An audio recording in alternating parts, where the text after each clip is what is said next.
Let's give a couple of minutes to see if some more are joining because normally I'll have 12 to 13 people. So let's give a couple of more minutes and then we will start by maybe 4, 5. Sir, your voice is little. Is it okay now? Jagannath, So is it okay now? we are able to hear you well. It is okay now. Okay. Okay, fine. Thanks.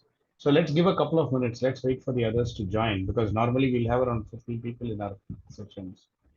So it's only 50%. Let's give a couple of minutes and then we'll start.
Okay, let's probably start in the interest of respecting the others who have joined on time. So let's probably start.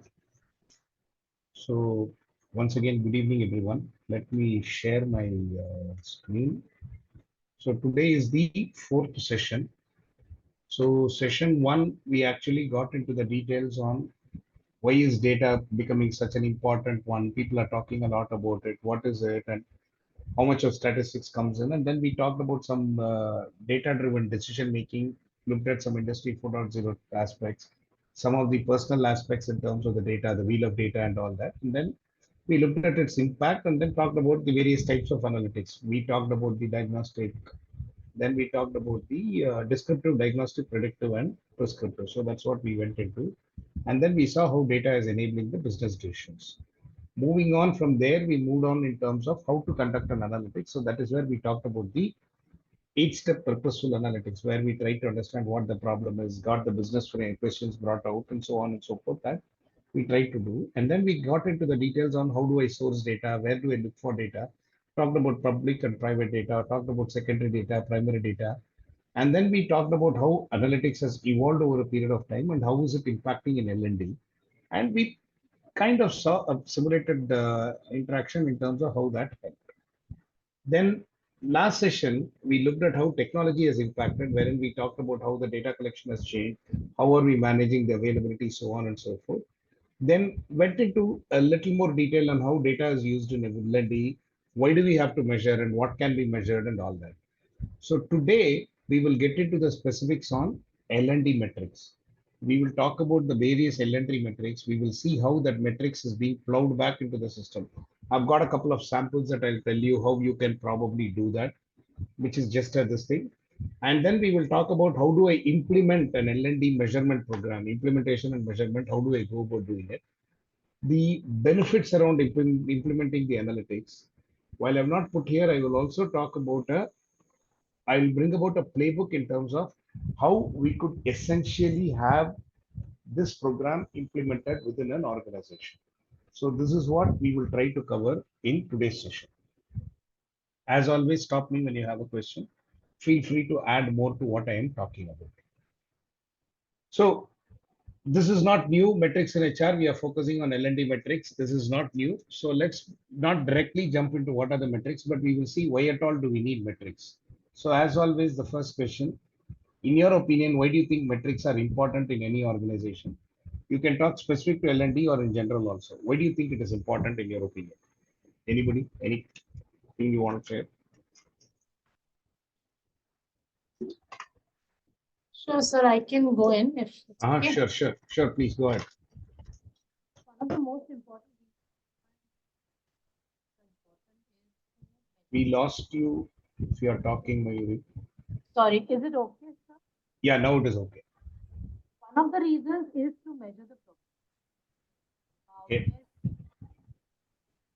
Your voice is going up and down, Ma'am, Mayuri, your for some reason. voice is not very clear. Yeah, it's going up and down. I'll put my earphone. Yeah, while you are ready, we will probably have Mr. Advani talk about it. Go ahead, sir. Sir, basically, good afternoon, sir.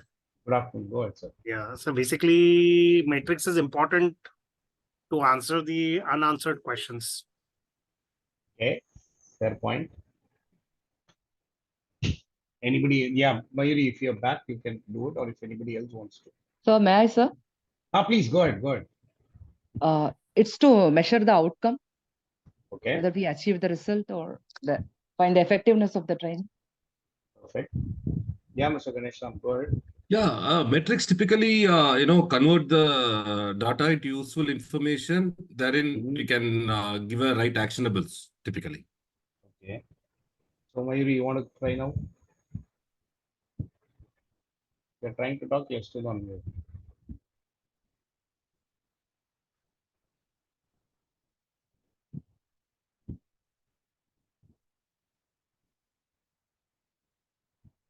I think Mayuri is not there. She has a connectivity problem. Yeah, now you, go ahead, Mayuri.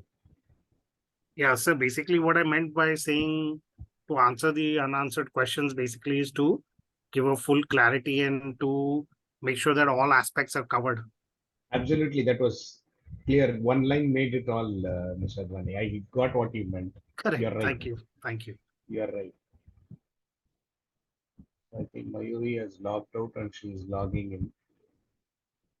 Okay. Sir, can we say that selecting and keeping a track on the KPI of the organization? You can say, but KPI itself will become a metric. But you're right, because you're looking at it in an org level, you can definitely say that. And as Joby says, metrics is a measurable parameter. Yes, it definitely is a measurable parameter. So we will continue while Mayuri rejoins. So the way I try to put it is I've tried to give in some perspectives in terms of it. So I've talked about 7 perspectives here.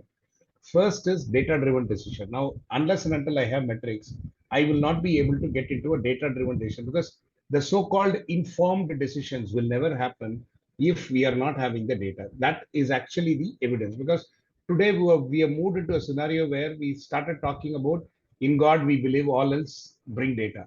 So Mayuri, I see you're back. Do you want to share your thought before I get into this?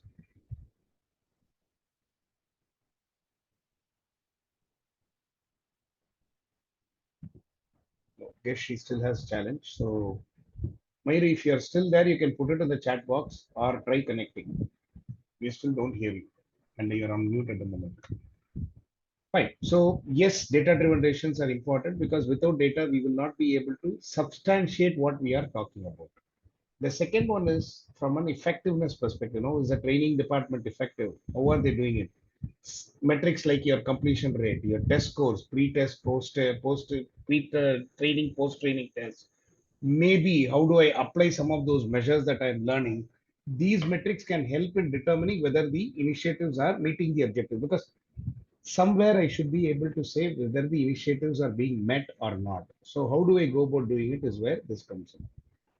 But the bigger thing is the investments that we make on the L&D. I need to justify. How do we justify? The first and foremost, all of us will talk about is the ROI. So the ROI will demonstrate the benefits coming out of it. And for that, the metrics are the ones which provides the evidence. While this is all straightforward, there are quite a few other things that comes in. One is, for example, improving the resource allocation. Now, what do I mean by this? Now, here I will know which are all the training programs that are sought after, which is not, based on the attendance, based on your completion rates, so on and so forth. And then I will probably optimize the resource, wherein I will probably be able to manage time better, budget things better, and I will not schedule sessions which are not being sought after, if those can be done away with, or if it has to be restructured so that people start liking it. So I will get into that. The biggest advantage, it will enhance the employee engagement and retention. Now, that's a big ticket item for us, because though this is not direct, it actually gives you the satisfaction if we can gauge how it is benefiting the employee. So an engaged employee, if he sees an investment in his growth or her growth, he or she will love to continue there, which means you're reducing on the attrition, you're bringing in a positive workforce, a lot of things. This is not direct, this is not tangible, but it definitely is a value addition that comes. And that is something that we can provide based on the numbers that we capture. Again, some of these straightforward ones, again, you're identifying the skills and knowledge gap. Typically, what happens is you have multiple things. When an employee joins the organization, their evaluation scores are there. Then during the life of them, theirs in the organization, you have performance updates. You have a lot of other scenarios where their skills are updated. You take that. So using that, you prepare a gap of that particular employee, build on the knowledge gap, upskilling that particular employee, and take on. So this will probably enhance, and you are investing on his growth, which probably gets back into his employee engagement on one side also. And lastly, if I need to improve and grow, this is the only way I can, because the metrics are the ones which is going to tell me where we are, what we are, and how we are able to achieve what we want to achieve. So that's exactly where a metrics helps an organization. And from an L&D perspective, if you really look at it, I'm picking some examples. Assessment of training impact. If I want to see the impact of training, I will quantify success. How? I will talk about completion rate. I will talk about assessment scores. I will talk about learner feedback. This will help me gauge whether the training meets the planned goal. Because typically, how do we start a training? We always start a training with some indication in terms of why at all I need the training. That's how we structure the instructional design. Good old days when we start off and all that, your earlier semesters and all that. So the ID part comes in terms of your training need analysis, and then trying to put the structure to it, what type of learners, so on and so forth. So I will be able to quantify success if I have the completion rates, the assessment scores, and all that. Number two, if I am aligning the business objectives and this, if I'm able to align the L&D activities with the business outcomes, then I will be able to see how training is contributing to the organization growth, maybe like increasing productivity, enhancing quality, which means I will make training an inherent part of the organization, which becomes the normal factor. Like training obviously has to be there, kind of, it runs in the blood of the organization. So I could probably do that if I'm able to align it to my business goals. The third angle is your performance reviews, skilling analysis, job analysis. A lot of what we do helps us in identifying the skill shortages. What do we do with that? A lot of organizations have those data, but is not efficiently used. One HR person said, data collected should not be used like a lamppost for an alcoholic, but should be utilized effectively. So basically, an alcoholic leans on the lamppost. That's not what we want. We need to use it. So when we have those information, I will be able to design or adjust or repurpose my training existing programs so that these deficiencies are managed. How will that relate to the growth? Obviously, when these are well managed, the employee is well trained. If the employee is well trained, the execution is perfect. One side, the other side, people get convinced that there is an investment on them. So the retention rate improves. There are a lot of these comes in. The fourth one is primarily the engagement metrics. Gone are the days when we just just took the attendance and participation feedback, but we have gone into how will it appeal from a training program perspective. So we have started talking about the so-called good old nominated versus attended. I could twist it to bring in saying this is a well sought after training, because my nominations always are fulfilled effectively, or the feedbacks are effective, the trainer. So you could probably get into it so that you will be able to engage things better. And we already talked about the resource allocation efficiency in the previous slide. I could effectively pick on what I want and where I want to repurpose, I can repurpose. But the bigger stuff that you will get is you're promoting the continuous enhancement. The ongoing evaluation helps you do that. And finally, with all this, training becomes part and parcel. So you are becoming a horizontal that cuts across every vertical within the organization. And there will be a dependency that comes in terms of training. So training function becomes a critical one. So this is how we try to see whether this could probably get into. Hope it makes sense. Some of the org metrics will also come into the LND, but hope this makes sense. Any thoughts, comments before I get into some of the essential metrics? I've got next two slides talks about some essential metrics, and then I will talk about how this can be plowed back into the system also. So before that, any thoughts, comments, anything you want to bring up, or I can go ahead.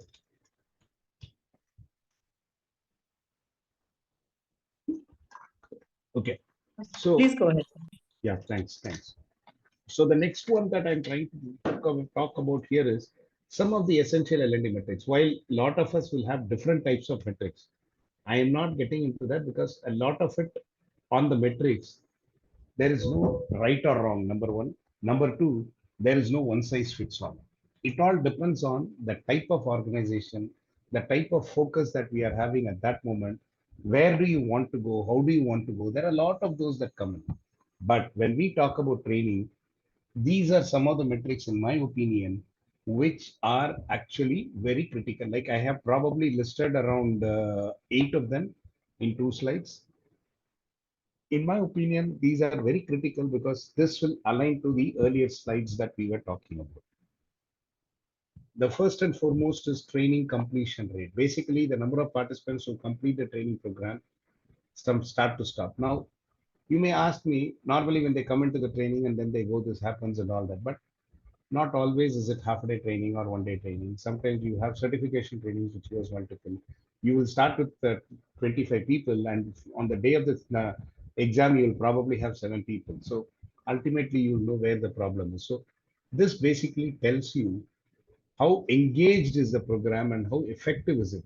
If the completion rate is low, then you know either the training content or the training delivery is not appropriate. So that will probably help you relook at it. Employee engagement. This is a very critical factor in training. None of us have a question on that. This basically tells you how active the employees are. So how do I measure? I normally talk about attendance rate, the interactiveness of the participation of the participants during the training, the pre and post training activities. Some of these critical trainings, we also have pre-reads, we have post case study and all that. How are people effectively giving it becomes a very critical one.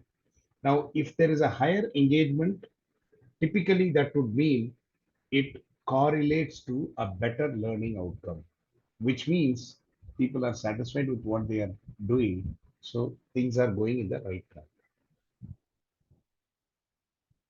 The next two, if you really look at it, are having an overlap, but I still want to leave them separately. One is the learning retention rate, the other is the skill proficiency improvement. Now, these are two sides to the coin, if I can put it that way. Now, learning retention rate basically tells me the skill that I gain out of the training, at the end of the training. How am I able to retain it over a period of time? So how do I do that? I might probably have some follow-up tests, or I might probably be given a particular role where I will be implementing it, and the relevant manager may probably give me a feedback, or I could probably be given a case study that I will have to work on, or based on what I'm getting as an output, I may be driven into another training, or otherwise I will not there. So a lot of different ways wherein it could probably help us. But the advantage of doing this is going to tell you how the learner has understood and has retained what he has learned over a period of time. Because why are we doing this training? This is basically to enable them to perform well. If they have to perform well, it has to be applied. So we'll have to be careful in terms of whether they are able to apply or not, and that's it there. Because sometimes what will happen is we will probably train people on potential, but we will never give them that role. The training is dead and gone. Or let us say, for example, a very hypothetical example, data visualization. You train people on Excel, Power BI, whatever. You don't allow them to create reports, but you put them on other roles. How will they learn? Because these are things where you'll have to practice and practice, practice before you do that. So all of it will go detrimental. The investment is a sunk cost, which we cannot afford to. So that's exactly where it comes into. The other side of the coin is a skill proficiency improvement. So this basically tells me how I've improved, where I was to where I am now. That is your pre and post assessments that we normally do, or it could be based on your performance evaluations or both. Sometimes some organizations also have this habit wherein once a learner attends a training, post 3 months, if it is a request-based training, what I mean is the department or the manager requested for a training for someone. So post that request, they have executed this. 3 months or 6 months down the line, the manager will be asked to rate the employee based on the training program. So that's another way where you're saying whether he has efficiently implemented, has he gained the knowledge, and is he able to implement? So that's exactly where we will be able to understand if the skill gaps are well bridged or not. The fifth one is the effectiveness. Now, this is basically a combination wherein you're talking about learner satisfaction, retention rate twofold. One is your attrition, the other is sometimes you have these training programs, longish training programs where people walk in and out. You automatically know there is something which is not related. A good trainer will immediately identify that, probably come out with an activity that is possible, or pause and then rephrase a lot of things or refresh whatever he has done, because the trainer is trying to figure out whether there is a mismatch in what they are covering versus what the learners are expecting. So that's another way of finding it out. And of course, the performance improvement. So we are talking about quantitative and qualitative feedback, which will give me a complete rundown in terms of how the entire training program functions. Then comes your satisfaction. Well, yes, we take a satisfaction survey and all that. Now, the point that we are trying to look at here is how are we assessing the participants? How are we assessing the participants towards the delivery and the content and the applicability? Because that is what is important. Now, the applicability, I think, is very important, because if it is not something that I can relate to, and that's where the knowledge retention, though I have given it as a learning retention rate, I have still brought in a knowledge retention here, because here I'm focusing more in terms of just not the evaluation, but also the effectiveness. Now, here we talked about how the participants are retaining it over a period of time. But here I'm focusing more in terms of how are they contributing to it. It's just not the retention. How are they contributing and implementing their this thing? In the sense, you could probably have a knowledge base. Now, they may not be doing it on a day-to-day basis, but they are aware. So in case of a need, they can always volunteer, come in and do it. That tells you that they are interested. So that comes in. And lastly, is there a change in the way they operate?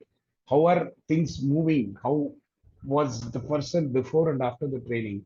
That will tell you the overall perspective. Now, to me, while there are a lot of metrics that we work on, these are important for any organization, because this gives you a holistic approach. Like if you notice on one side, we see whether the trainings assigned to them are completed, which means it tells me whether they are engaged. I also validate whether they are retaining it.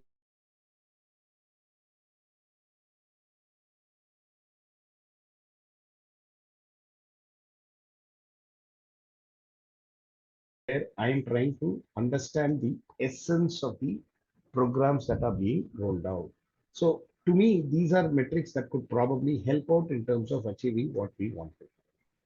A quick pause. You can probably reflect what you have grasped, or if you want to clarify or share some thoughts, feel free before I show you some samples on how this data is getting plowed back into the system. Any thoughts, anything that you want to bring about? Is this making sense to you? How much of this is being captured in today's scenario in most of your cases? Or is this normal, no big deal, but it has not helped? Either ways, if you want to share, feel free. I'm sure most organizations capture all of these.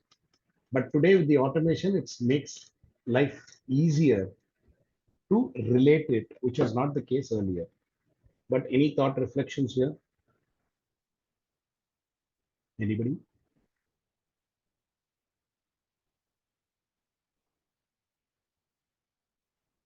Okay. So I will move on.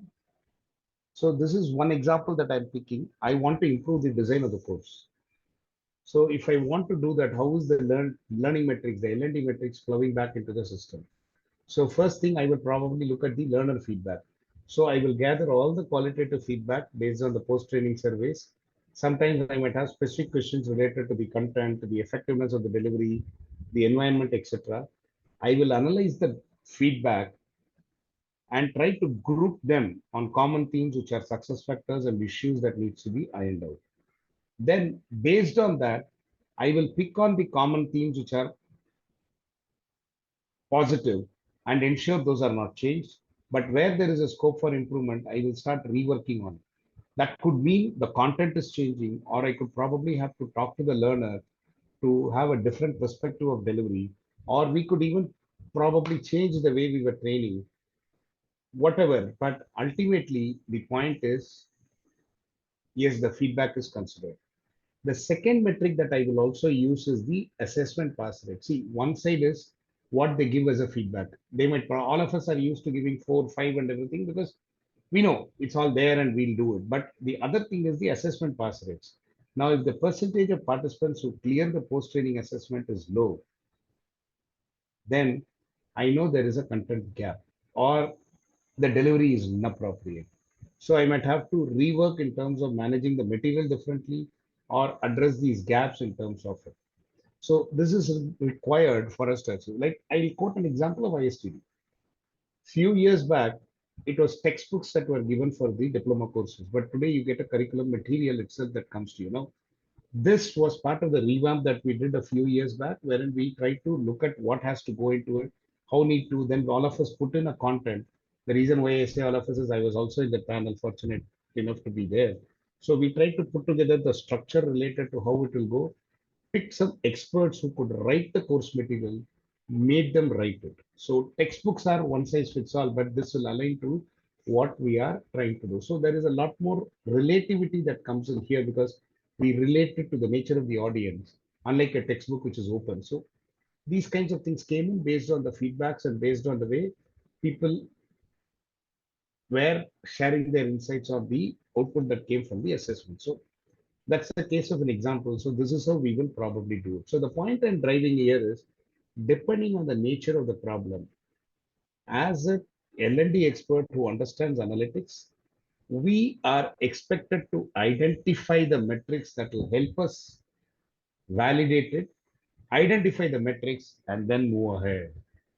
Related back to our purposeful analytics, understand the business problem, build a hypothesis. So here, improving course design. Your hypothesis is the course design has to be revamped. Is your hypothesis that you're trying to collect the data? What type of data?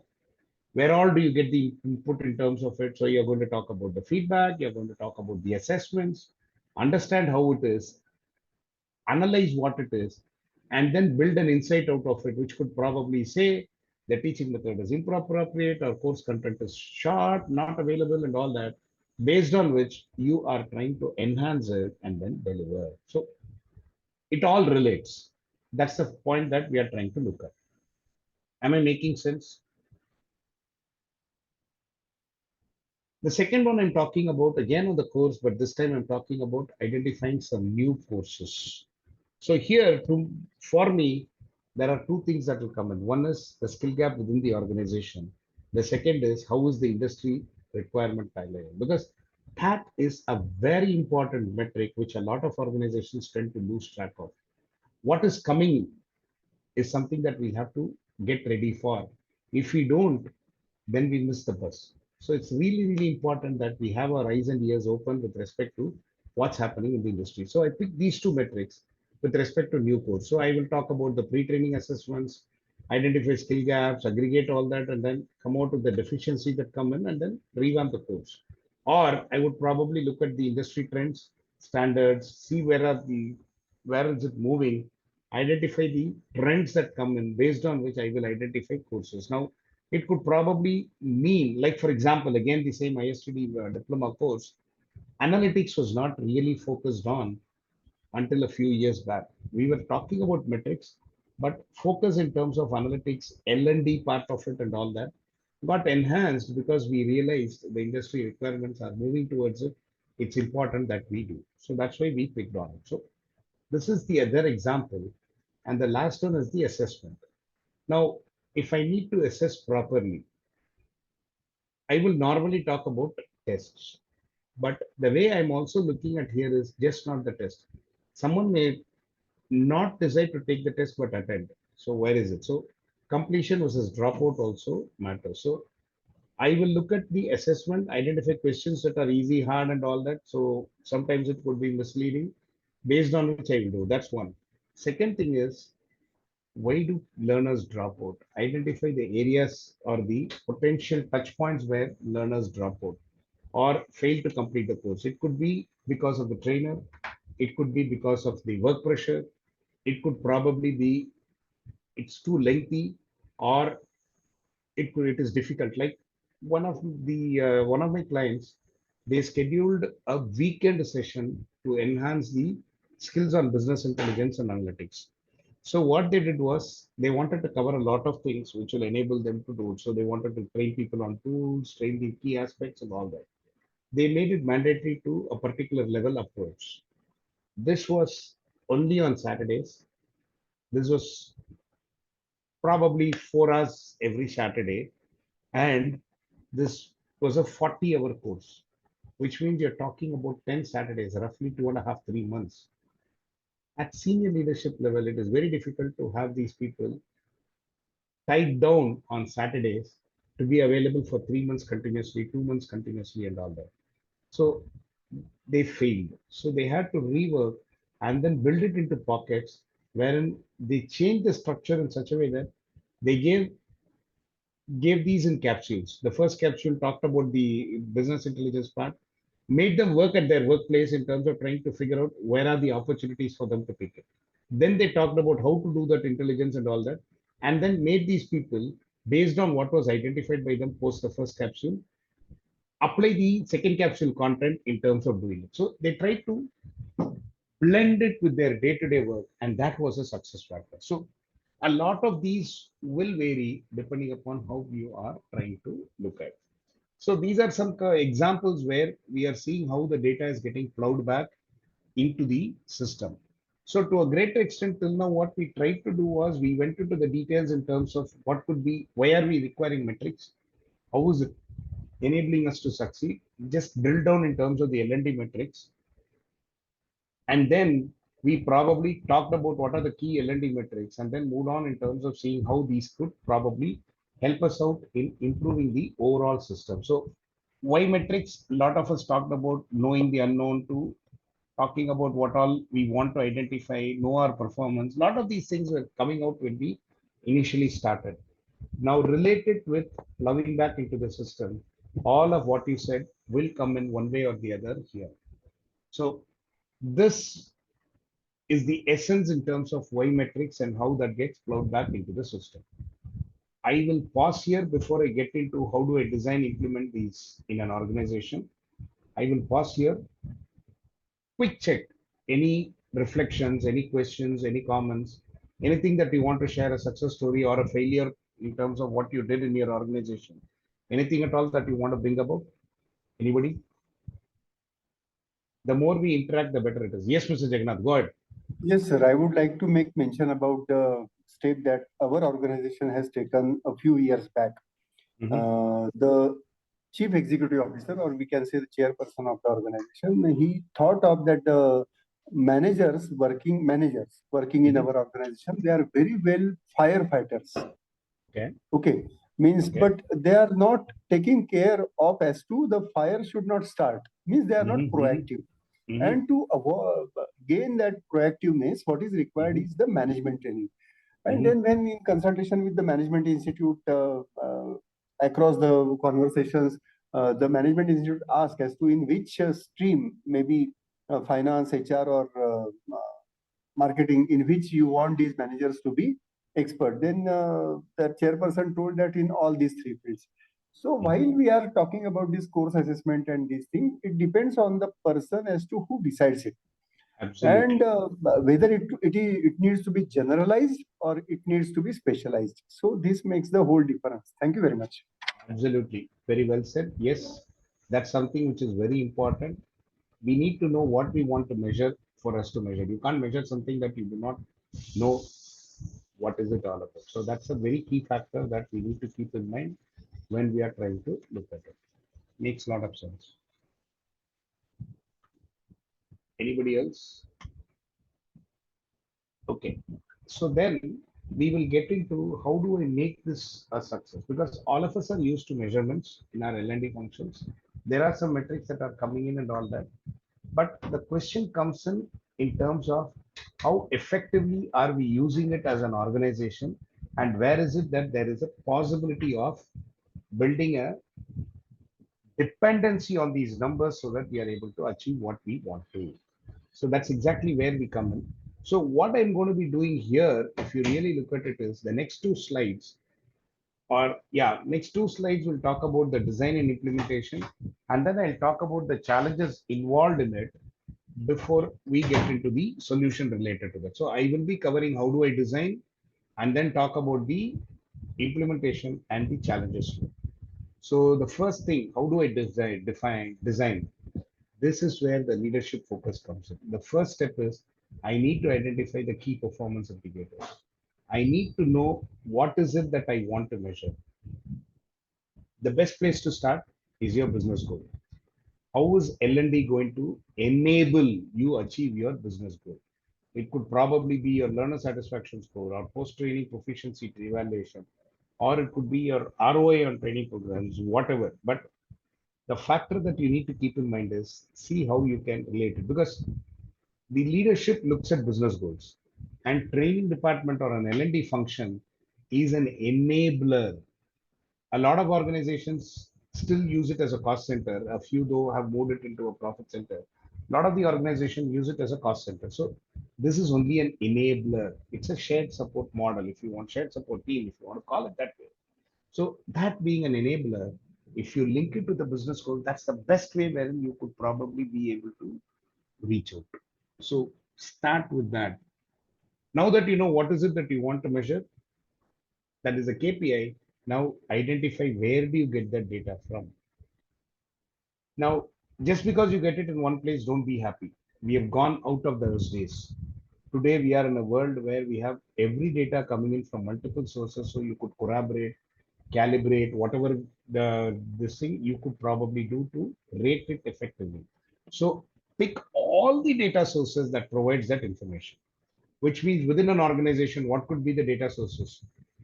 Your LMS, your HR database, that I include recruitment database also, because when I walked into the organization, my rating is with you. You could have a lot of these feedbacks that are coming in. There are a lot of these other performance tracking aspects that come in. Pick the data from every available source and learn to corroborate it rather than rely on one data source. Gone are the days when we relied on one data source. Today, we are looking at multiple data sources, and with the automation involved into it and the analytics taking a bigger chunk of the brunt, I think it is important that you capture all the data sources. Once you know the data sources for the KPIs, define the metrics. Now, these metrics basically are going to be relevant and measurable, and you need to know the periodicity, the cadence in terms of when do you capture. For example, a learner satisfaction score may be at the end of the training, which is what we normally talk about. I could probably decide to bring in a learner satisfaction score a few months after the completion of the training to understand whether he's able to retain, to check whether he's able to apply those knowledge. Did he get the opportunity to apply? Was he able to apply? Was he able to see a difference in terms of it? I could probably do that. So identify that cadence where you want to get those metrics and see how that will flow back into the effectiveness of the training. But the biggest of all is involve all the stakeholders who are to be involved. Do not miss out on anyone because collaboration is the key for any success, for every success of any measure-based operations or metrics-based operations. So ensure you involve all the stakeholders because that is where most of the success starts. Am I making sense from designing the measure perspective? Any thoughts, reflections, questions before I move on to implementation? Okay. Then now that I know I have designed it, I need to implement. So what will I do? The first and foremost, integrate it within the L&D system, which means it becomes your role. Where possible, utilize the technology, but what is more important is with the existing L&D system, integrate them. Otherwise, it will be in silos. You will miss out, you will forget, you will not link it. All of it will come in. So the first and foremost is integrate it. Identify the data collection mechanisms. Implement those collections, which means I might probably need the data from LMS on a weekly basis, build the cadence, or I might probably have to restructure my feedback form to collect certain things, restructure it immediately and roll it out. And it's just not sufficient there, but you need to train and communicate to all the people who are impacted. Remember the stakeholder involvement. Let them know as to why this change is happening. Be as transparent as possible. Indicate the goals, indicate the benefits you're going to reap out of it, so that you make everybody understand we are moving towards a data-driven culture. Now, this is a very important function. Now, I can say one of my clients, they are highly into research oriented aspects and they do a lot of HR audits and all that. Now, when we wanted to make it a data oriented organization, all of us will probably assume that's pretty straightforward because they are into research, they do HR audit, so they understand the value of data. But believe me, for them to realize the importance of data and agree to be transparent in terms of providing data took almost a year. 12 to 15 months is what it happened. And that had the CEO intervention coming in at least 3 times, letting people know this is not to evaluate you, but it is to evaluate ourselves and so on and so forth. The reason why I'm bringing that up is anywhere you start consuming data by capturing them, the accuracy, the data integrity, the timeliness of the data is critical. And there is always a possibility of an opposition coming in, not openly, but they might probably fill the wrong data. They might probably give you data delayed, which will delay your process. So it's very important to make people understand why this is happening, what is the overall the expected achievement that you're trying to bring in. A lot of those are important and it doesn't stop there. You need to continuously monitor and then make course corrections so that you do not deviate, but you are able to successfully build this as appropriate. Am I making sense? Any questions in terms of how do I design and implement the content? Anybody, anything that you want to bring up?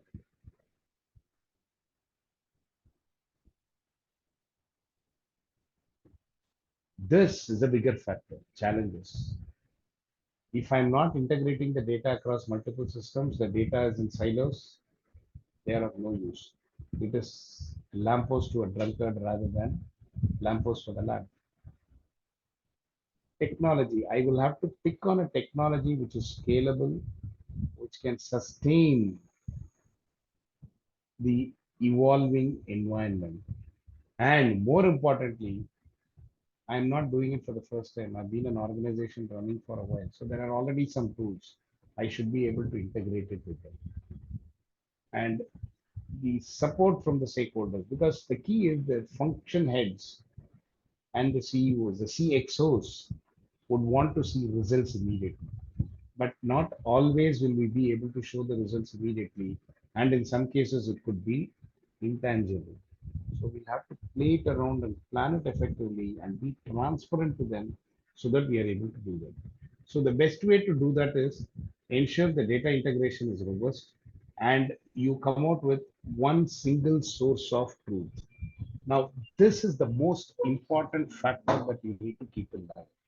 Now, the effectiveness and the success of these kinds of implementations will come in whenever you're trying to make it a single source of truth. Now, what do I mean by single source of truth? Now, a lot of cases, what will probably happen is you will have the data in multiple systems.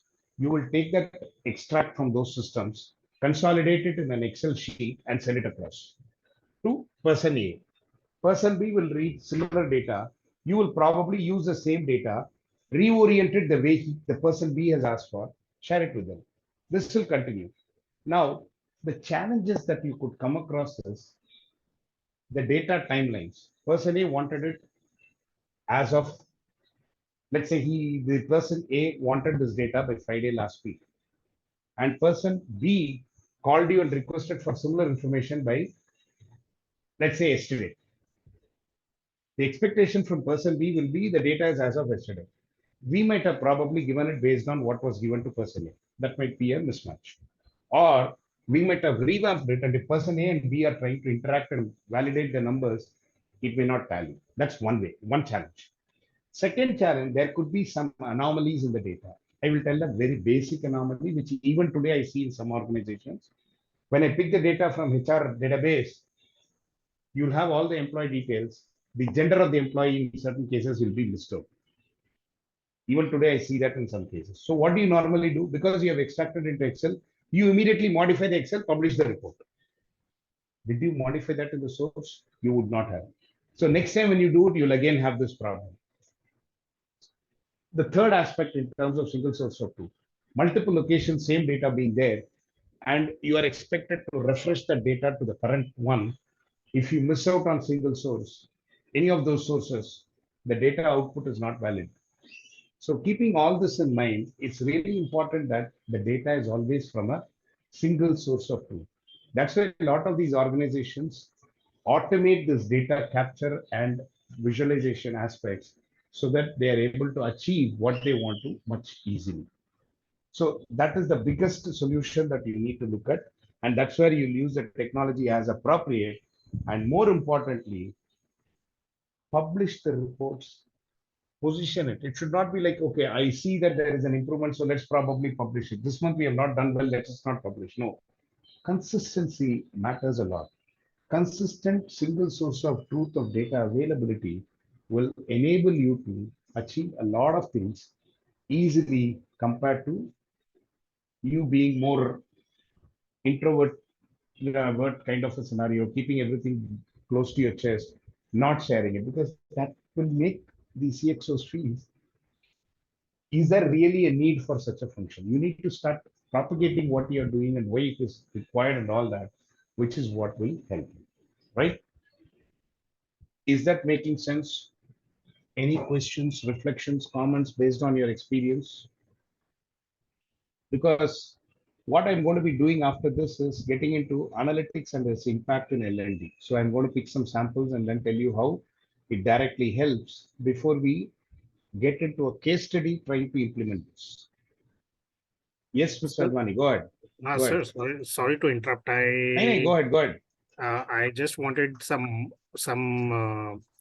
clarification on this metrics and its value to the system.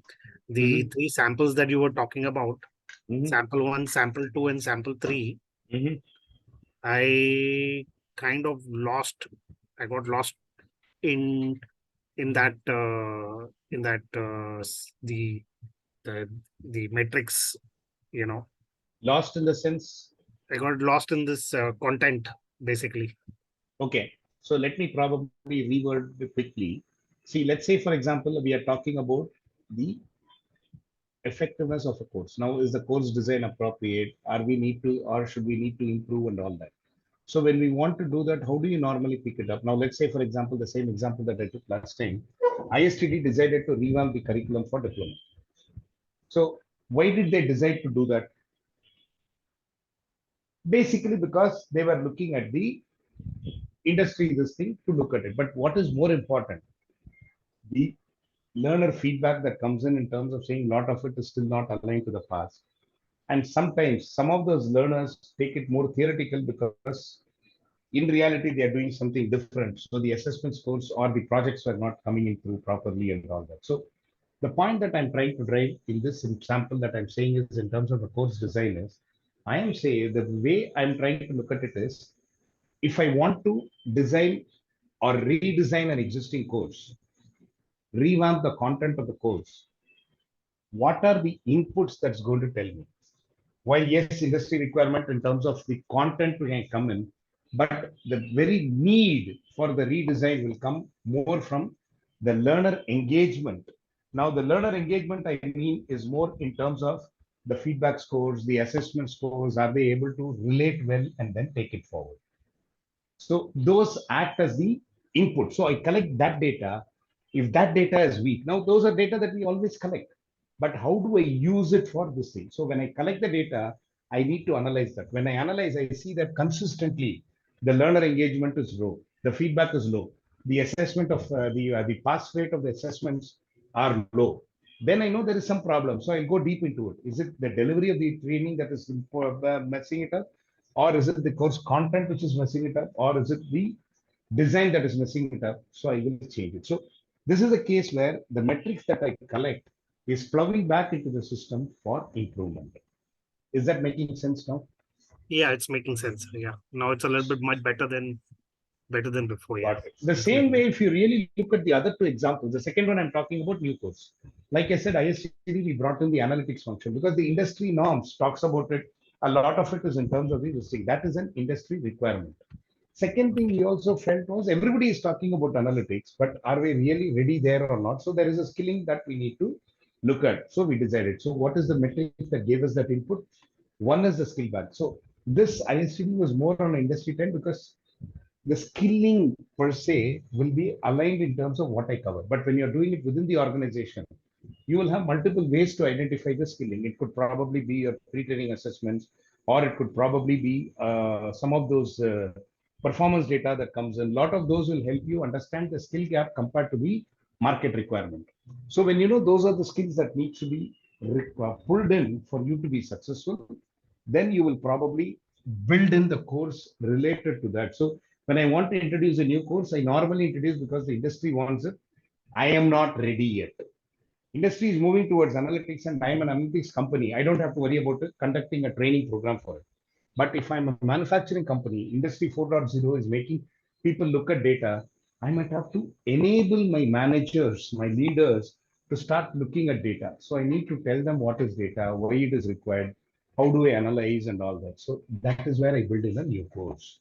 So here is again an example where the metrics that I collect plows back into the system in terms of improvement. Right? Yeah, that's right. And same way for the course assessments also. If consistently people are bad in the result, it is either the course delivery is bad, or the evaluation is bad, or the course content is bad. So I will probably look at this thing. The second input that could probably tell me whether the assessment is good, bad, ugly, or I need to enhance is if people do not take the assessments. They take the completion certificate instead of a proper assessment certificate, grading certificate. Then I know there is this thing, people are not wanting to take the evaluation. So there is some reason behind it. Start validating that reason. So everywhere, the numbers that we collect, we try to build an insight out of it. That is what we call as an insight. So the numbers we collect, we correlate them, relate them together to come out with a meaning out of it. So that I know what is it that it is saying. Now, just because it said one of the training programs doesn't mean I'll have to change it. What is important is consistently, if I'm getting a similar feedback, then I will look at changing it. Am I making sense now? Yeah, making sense, sir. Thank you. Thank Anybody you. else? Most welcome. Anybody else? Anything on design implementation or even the earlier one? Anything at all that you want to bring about? Any comments, thoughts? Fine. Now, I will move into the impact of analytics. Yeah.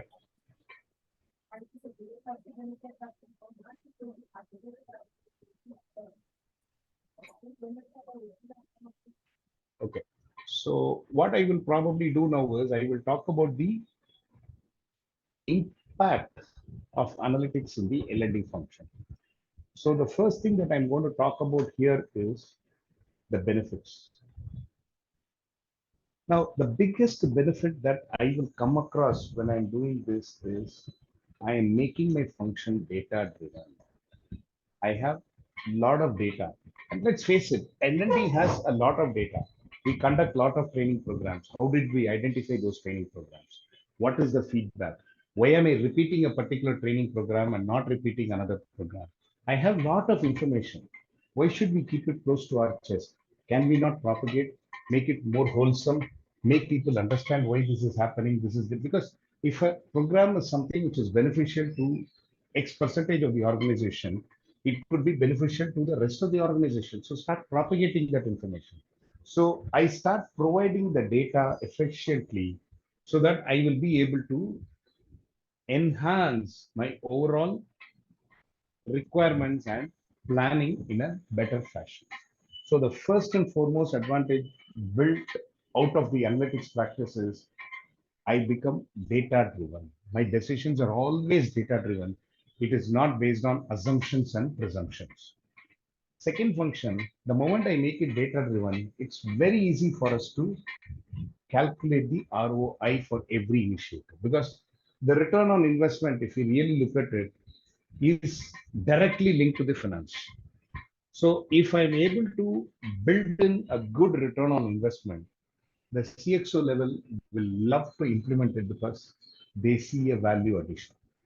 Now, what is return on investment? We have seen that basically I put in 50 rupees.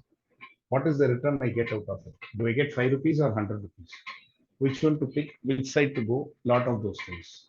So I don't necessarily say when I put 50 rupees, I should always get 100 or 500.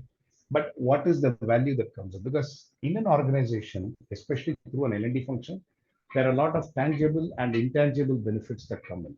So that can be efficiently positioned only when you capture the data and analyze the data. The three samples that I explained earlier in terms of data plugging back into the system is a classic example as to why I need the data to achieve my goals. And lastly, I will start predicting things. Now, so that I will proactively address the requirement. For example, a new skill is coming in the market. There are only a few people who are working on it, who are aware of it. So I should probably enable the organization because for this domain, that skill is very important. So enable them. See, analytics is coming up. I want to implement analytics. Let's say I want to implement using Excel only. And in the organization of around 150 people, 2 people know Excel. We have a challenge. 140 people know Excel. We are well covered. So that's the difference that we need to. So I start predicting to say, do I need to train people on Excel so that they provide the data effectively, efficiently? How do I go about doing it? So these are some of the advantages you will come across because of analytics. So now I'm going to give you 3 samples. Again, much similar to the data plugging back, but I'm consciously calling it more of an analytics and trying to give you a little more, some of it is more intangible than tangible. The first one I'm picking here is personalized learning experience. I'm relating it to Amazon. By now, you would have realized this is something which is close to my heart. I always talk about personalized training programs. We have talked about it in multiple sessions, almost all the sessions. Now, what I mean here is just like how Amazon says, even before I know whether I like the product or not, Amazon knows whether I will like the product or not. That's the world we are into today, right? So how will I be able to give a personalized approach even in a learning? So I want to bring in a personalized learning experience that I want to do. So if I want to do that, how do I normally go about? I will pause for a minute. Can anyone tell me if I want to provide a personalized learning experience to my members in the organization, how do you think we can achieve it? Any wild guesses, thoughts? How do you want to go about if this is the case given to you? Anybody? How would you approach this problem? Any wild thoughts? Hi, I would like to answer this. Yeah, please go ahead. Go ahead. Go ahead. Yeah, so generally when it comes to a individual's training, there are the managers who would come up with the inputs about their performance, and as an individual, as a L&D person, I should also have a track of performance and look at the behavioral aspects as well, like will skill metrics. There is a will skill metrics concept where you can just map the will and skill of the person and accordingly plan it. But we cannot do the training if it is an individual. We have to more of do mentoring and coaching, which comes up with before training performance and after training performance, that how exactly the person was doing, not in the aspect only in the aspect of the numbers or the execution of work, even in the aspect of collaboration within the team or the behavior or other aspects as well. And based on that, at the end, you can evaluate with the manager as well and the performance before and after and conclude that the mentoring or coaching was helpful. And there's another more thing that we need to give advices sometimes to the managers as well, that how if somebody has a will issues, then how a manager could be a coach or a partner in the progress of an individual in the organization. Makes sense. Thanks for that. Yes, Mr. Advani, go ahead. Yes, sir. So basically, I was just thinking in terms of like drawing patterns. So based on the learner's experience, you draw patterns, and then you start basically, suggesting. So then you can draw, then you can do your metrics. Makes sense. That's one other way wherein you could probably look at it. So basically, what I have tried to do here, if you really look at it, is kind of a combination of both of your statement. First thing is I need to understand the needs of the individual. So I will understand the learner data better.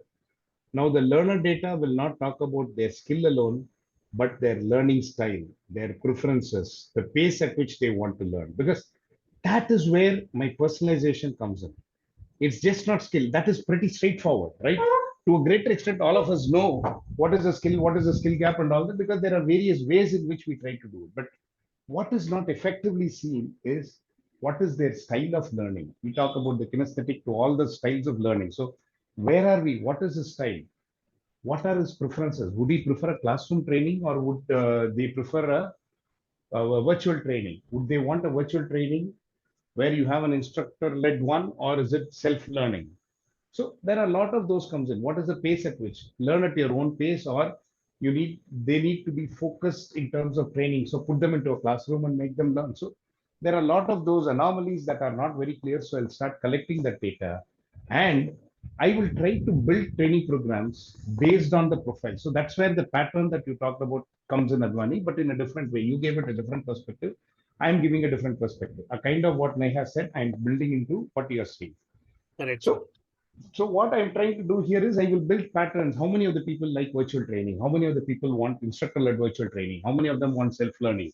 So I start putting in the pattern and then see which training programs can go in which focus different types of learners, and then try to cultivate a structure which will probably build in.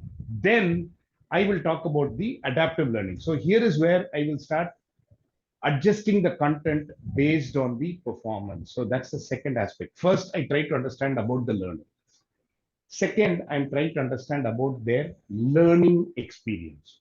So I will start making course corrections. Now, let us say, for example, if there is a module which is slightly complicated, I might probably have to take a step back and then give them more exercises for them to implement.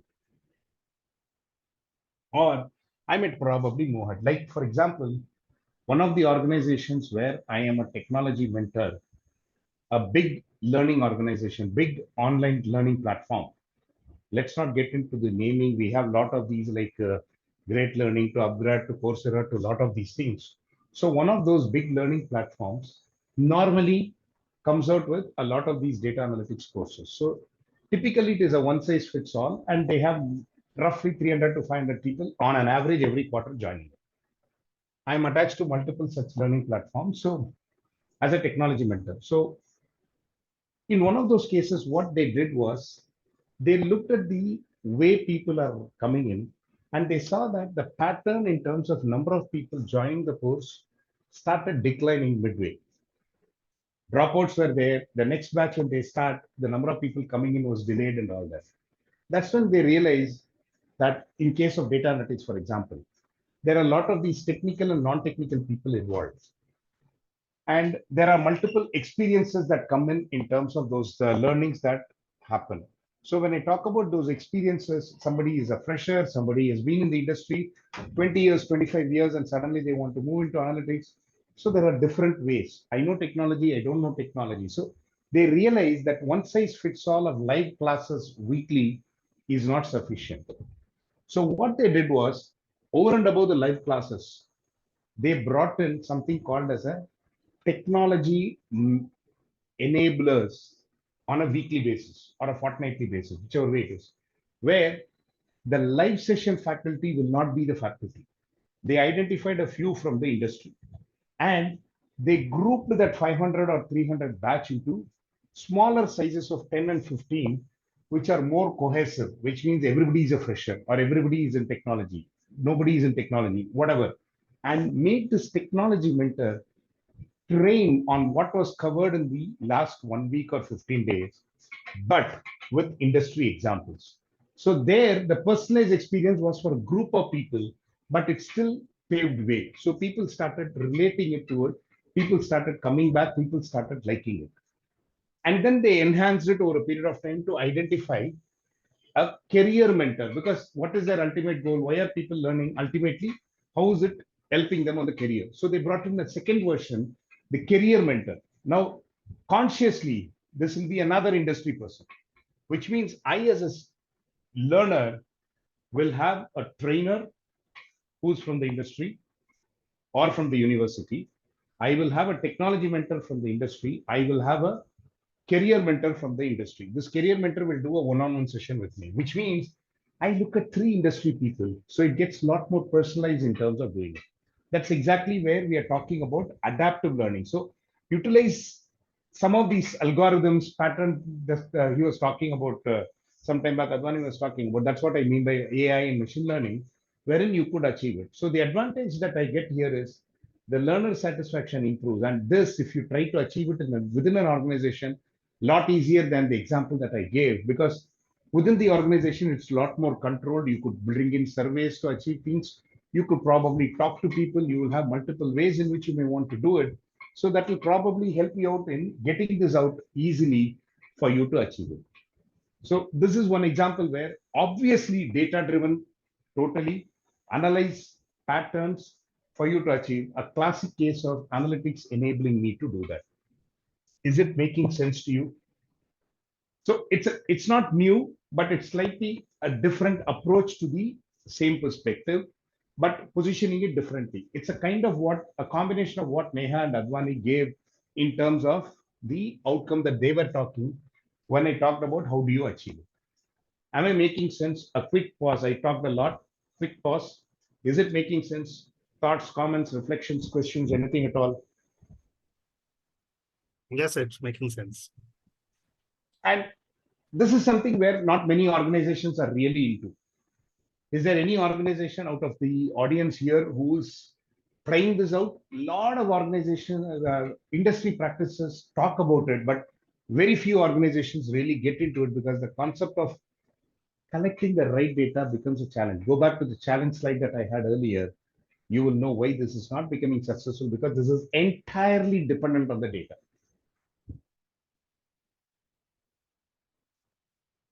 So this is one example. Makes sense? Any comments, anything at all? Okay. The second one. This is more in terms of how do I optimize the training performance. Now, what do I mean by training performance? Here, I'm talking about a learner attending the training and then being evaluated. The performance is not very good, or there is a possibility of improvement. There is some positive seen in terms of this thing. I'm not hitting the bullseye yet. So how do I do it? Again, data driven.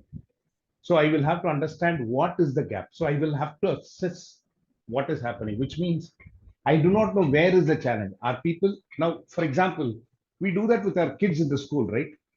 Everybody in one particular chapter is weak. We know the class teacher is inappropriate for that module. That is why everybody is weak. That's not easier. If a few people are weak, few people are good, we try to coach them. That's exactly what we'll have to replicate here. So I need to understand. So I will try to identify the areas where learners are struggling. And I will have to probably bring in a different intervention there so that the struggle can become a success. Now, how do I do that? I might probably enhance the training, wherein I'll probably analyze the way in which I engage with people. How do I perform the, how do I use the performance data for it, and then optimize the training so that I'm effectively doing it. And this will be a continuous process that I will do, because on a periodic basis, these are patterns based on people who are learning. See, the biggest thing in an analytics is you cannot do it and then say done and dusted. No, because it's a continuous process. The data keeps evolving. As and when the data evolves, you have to continuously improve it. That's the most important factor you need to keep in mind. So here is a case where we are talking about taking the data, evaluation data, trying to see which chapters, am I going to bring in some bite-sized learning there? Am I going to have an experienced expert coming in and talking in terms of real life importance? Am I going to show them the proof of the pudding by showing some simulations? Those are things where I will enhance and then take it forward. This is a second sample. And the third one is more in terms of decision making, where I will probably be able to align the L&D goals, organization goals, measure the ROI, and then drive the organization change. Now, this is a bigger factor. Now, here it's entirely data. Why? First thing, I am aligning my L&D goal with organization goal. So the organization goals are captured, they are consolidated, they are taken into consideration, and see how I, as an L&D function owner, can value add. So I start putting in that information, based on which I will try to implement some programs, measure them. Is it making a difference? I'll provide an ROI because I need to get the approval. Why is it important? Why do I do it? Like, for example, a leadership training, you want to do offsite. Why? We always prepare a cost case, we try to give some reasons, right? When we do that for a small leadership training program, a program that is going to enable you to achieve your organization goal, just imagine how much we have to get into the details, analyze the data to take it forward, so that I will change the way organization looks at things. They will start looking at training as a bigger function for us in terms of achieving our goals. So here is again a case where I will use the data effectively for me to achieve my goals. So in all these cases, what I showed is a good example in terms of how the data will probably help me out in achieving what I want to achieve, right? Am I making sense? Any questions, thoughts, reflections, anything at all you want to share? Well, I know there are no questions in terms of data's importance, but what I'm trying to give here, the essence today is how analytics is helping us, because we are slowly moving into the fag end of our training sessions. We have one more session where we'll talk about how to project the data. So if you really look at the structure, we started off trying to understand and then moved on in terms of getting to the specifics. And so today we are coming into a situation where we are seeing how analytics can help. Some of this may be happening in your organizations. A lot of it may not be happening. Well, these are samples. So it's up to you to see how you want to take it up, rather than not think in terms of saying, okay, am I going bad? Am I losing out something? Is it something which is appropriate, inappropriate, and all that? Because it ultimately lands up into how we are able to achieve this as an organization, right? So that is where this gets into. Any thoughts, comments before I move on to the next section? Yes, Mr. Advani, go ahead. So basically just wanted to understand, when we're collecting all this data and we're talking about the data analytics and all these, basically it is to measure the effectiveness of the training, right? Measure the effectiveness of the training on one side, or on the other side, measure the need for a revision on an existing training. You could probably look at multiple ways in which you want to. The objective will vary. It could probably be optimize an existing program, or increase the impact of the existing program, improve the performance of an employee. It could be anything. The business case could vary, but I've showed samples where we are talking about it. Okay, correct. And basically, like when we talk about all this, the learning experiences and then talk about the training performance and all, So how much of a data do we really have to look into? Like how far back? Okay, data is something where you get addicted. Okay, so I know a lot of instances where just because the data is available, we start picking all of them, and finally we land up into an analysis paralysis mode. So this is a very important question from the perspective of trying to understand what is the right size of data. So the way I look at it is, when did you foresee this problem? Start digging deeper. Depends on the volume. A lot of the pattern analysis needs volume of data. Now, if you're picking from the internet and all that, like for example, the Amazons of the world, they may probably look at last 1 month data because they have huge volumes. Whereas when you're looking at org specific data, we may probably have to look at last couple of years. So a lot of it depends on how much of data do you have, which is a representation of what you have, because ultimately this is a sampling. So how do you identify a sample? A sample is something which is a behavior that can be attributed to the entire population, right? So that's exactly what you need to probably look at it. So the way I would probably look at it is if the volume, now let's say, for example, you're an organization where you have data for the last 5 years and you are primarily focused on a lot of training, a lot of data capture and all that. You have enough data to take decisions with last 2 years info, good enough. Normally, like a forecast, what you could probably do is take the last couple of years, understand the pattern, see if it makes sense, apply 1 more year prior to whatever you have taken, and see if these results are changing. If they are not, you're good enough. If they are, then try to revamp it. That's how you'll probably do it if you're starting fresh. I have not answered it directly, but hope you got the answer. No, got it, sir. Got it. Thank you. Thank you. So now what I'm doing is connecting all of this. That's where the case study comes in. So a quick 5 minutes in terms of trying to collect it and put some steps around what we want to. I'm taking a dummy example here. This is an organization where they want to enhance the L&D function by providing more data-driven insights. So the background that I'm trying to give you here is, this is an organization which is more into software development. They wanted to enhance this L&D program so that they could rapidly manage the growing workforce. IT industry workforce keeps changing because of technology, because of whatever changes. So they want to improve their training programs. So based on that, what is my objective? The objective is to optimize the existing L&D programs. How? It should improve the impact on the employee performance and satisfaction, which will help me retain them for a longer duration and improve their productivity. This is the essence. Are you all with me on the problem statement? So what should be the step one? How do I go about? Anybody wants to roughly share some thoughts in terms of how you want to go about? Forget step one, step two. Keep in mind your normal process in terms of it. Keep in mind your purposeful analytics that we talked about and all that. If this is the background and the objective given to you, how do you think you will approach the problem? Assuming you are the L&D function head for this global teaching tech incorporation.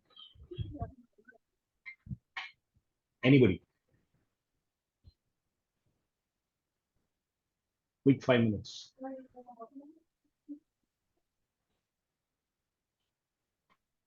Yes, Neha, go ahead. So, in this case, I think the first step would be, or the outline for this case would be first to collect data, like where we're standing currently and where we want to reach, even in the terms of productivity and retention. And for retention, we need to also understand that what is making people go. So again, a data aspect of it, that collecting the data that where we are going wrong.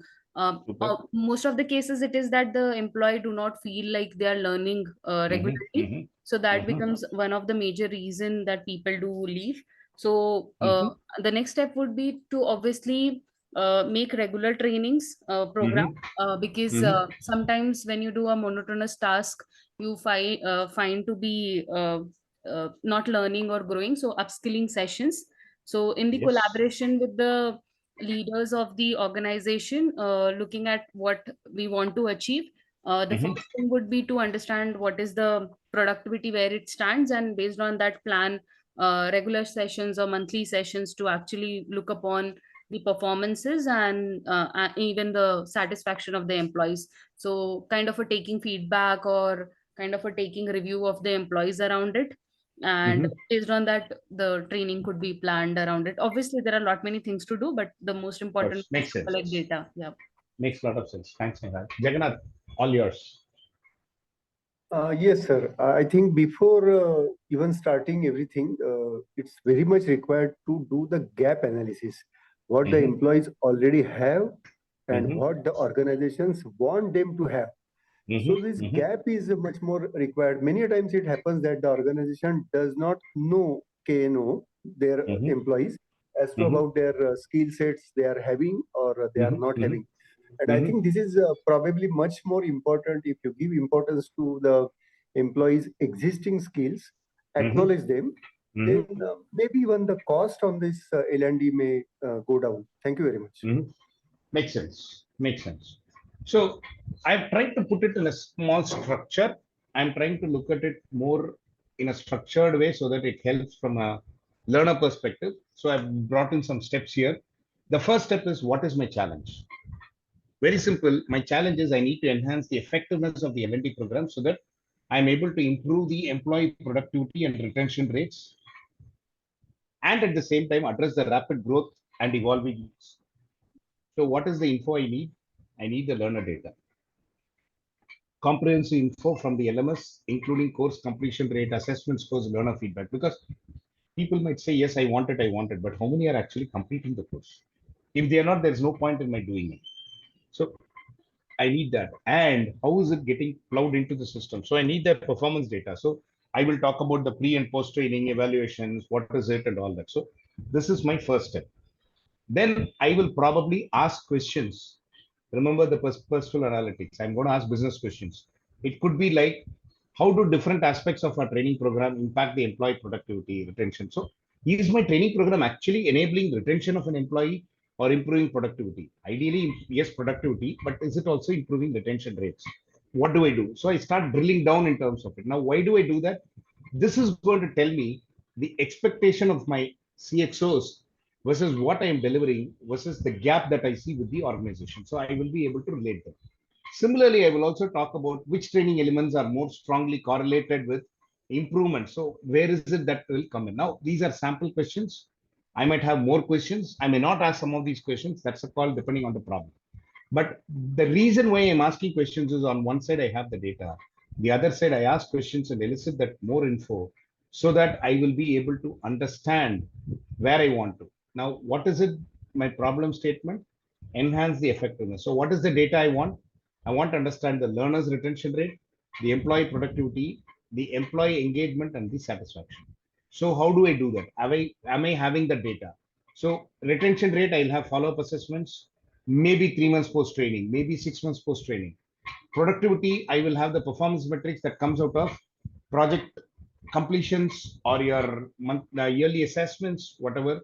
Then I have engagement satisfaction, which are probably the feedback mechanism that we have. I could probably bring in some focus surveys and all that. So I start collating this information. Then this is where I start working on the data. The biggest piece comes in here. This is where I start working on the data. First step, I'll collect the historical data. How much is sufficient is something depends on the organization. Let's say I pick the last 3 years data. I cleanse them in terms of inconsistencies, missing values, outliers. I have 20 people attending. I have 3 feedbacks. So is it making sense for me to take it or not? And all that, the cleansing happens. Then I will do a descriptive analytics in terms of what is happening. You know what descriptive analytics is? It's going to tell you what has happened. What is the data saying? Then I will try to correlate the basic relationship between training, participation, and key performance. Remember, we are talking about enhancing efficiency. Is my performance improving if somebody attends the training or not? That's a correlation that I'm trying to do. Then I will probably do a modeling. This is more technical, but at a very high level, all that I'm trying to see is I'm trying to quantify the impact of the training elements. And then based on that, I will interpret in terms of trying to say, is it valid or not? Is my result valid? Then publish the data. A lot of purposeful analytics is done here. So this is where I will publish the data. I will do the data storytelling in this point where I will use visualization tools, talk about all the data, on the learner progress, the satisfaction levels, the correlation on training and performance, all of what I have seen. Then I will get into implementation. This is where I'm going to say, based on my insights, maybe I might have to redesign the training program to make it more interactive or bring in a lot of real life case studies. Like one of the things consciously, if you notice that I have been doing in our sessions is, I don't stop with theory, I talk about implementation. And I tell, and every time I reiterate, what is there in the material is not what you see here. This is more an application. Go read the material, this will relate well. So those are some of the things that I might probably look at if I want to do that. Then I will make that change. And then I will track productivity retention to see whether that is making sense. And the strategy will be adjusted, which means I'm redesigning the program to bring in more interactive modules, real life simulations, maybe in soft skills training. I'm just quoting based on some results that could probably come in. You could have different based on the actual data. This is an assumption. I consciously put in soft skills because a lot of time in a technology organization, on a technology training, we miss out on the soft skills. That's why I try to bring that as an option here, because I want to bring in a little more engagement in terms of the learners. And then I'll adjust the training schedule based on that. Then I will monitor, like what Neha was also saying. I will bring in a continuous feedback loop so that I'll probably do a quarterly review or a monthly assessment to see how it is so that I can refine it, which means what is it that I'm doing? One, I'm validating the employee productivity. It should increase in project delivery efficiency and a reduction in error rate. That's the end goal because that's effectiveness. The errors are reducing, productivity is improving. Two, the retention rate, employee retention, which will improve over a period of time. It may not be overnight, but a lot of it is because of the job satisfaction and the career development opportunities. So I'm relating it because my technology upskill comes in, so he gets into a newer role. And lastly, the ROI on the training. I'll calculate the return on investment within the first year after the redesign so that I will be able to justify. So the essence that I'm trying to put in here, if you notice, is a lot of what Jagannath and Neha said, but I'm trying to put in a structure with the kind of metrics that I need to calculate so that I will be able to achieve. Is that making sense? I know I rattled out quite a bit on the 6 steps because a lot of it is not new to you, but I focused on those where you need to really reiterate. The thread that comes across all these 6 steps is data, analyzing the data, building insights out of this data. Am I making sense here? Any questions, comments, anything at all that you want to reflect on here? Is this achievable? I'll probably put it that way. Do you think this is achievable if you'll have to do it in your organization? Do you think there will be any challenges? Anything that you want to bring in? Yeah, go ahead, Advani. Sir, sorry, I lost connectivity. So I missed out on the step from 2 to 5. I missed out on that. Okay, what I was saying is step 1 is where we try to understand the challenge. Step 2 is where we try to ask the questions to understand the actual challenge, the need for the kind of data I would need. Step 3 is where I will identify the kind of data I would need. It could probably be the learning retention rate, the employee productivity, the engagement satisfaction, because those are what is going to ultimately talk about my effectiveness, because that relates to the goal of the problem statement that I have identified, right? So for that is where I will start gathering the data. The essence of purposeful analytics that we learned earlier will come in this step, because a lot of what we do here is we collect the historical data. How much of data is required depends on the nature of the organization. We clean them, make them ready for the data analysis, because sometimes you might have 25 participants coming in, but only 3 giving a feedback. Should I take that feedback? Should I ignore that feedback? A lot of those will come in, based on which you will explore, build a descriptive analytics, basically tell what has happened based on the data, and then do a correlation, because I want to see the participation of the training improves my performance or not. I will train, but that has no impact on the performance appraisal that happens on the skilling. Then I have a challenge. So I have to look at a correlation. Then I will do a modeling. Let's not get into the type of model, though I've said regression. The effect that I'm trying to bring in here is what is the impact of that particular training on the productivity and the retention. Do that modeling, interpret the results, and then present the results using the data visualization. That is where your data storytelling happens, basing which you will move on in terms of implementation. Maybe the insights tells me I need to redesign the training to include more interactive components, more real life scenarios. I will make that change, adjust the strategy along with it, which means I'm basically designing the program or redesigning the program to introduce more interactive modules, real life simulations.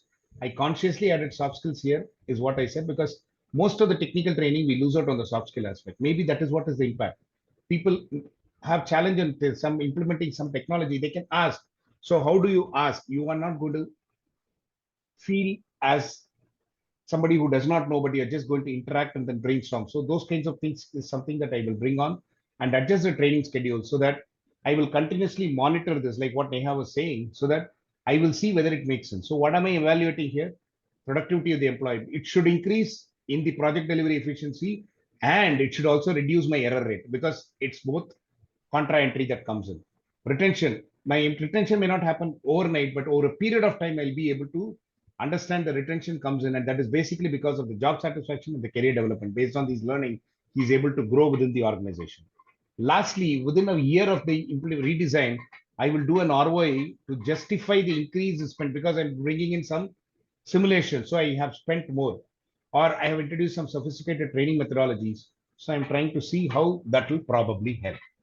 So this is how I will try to structure it.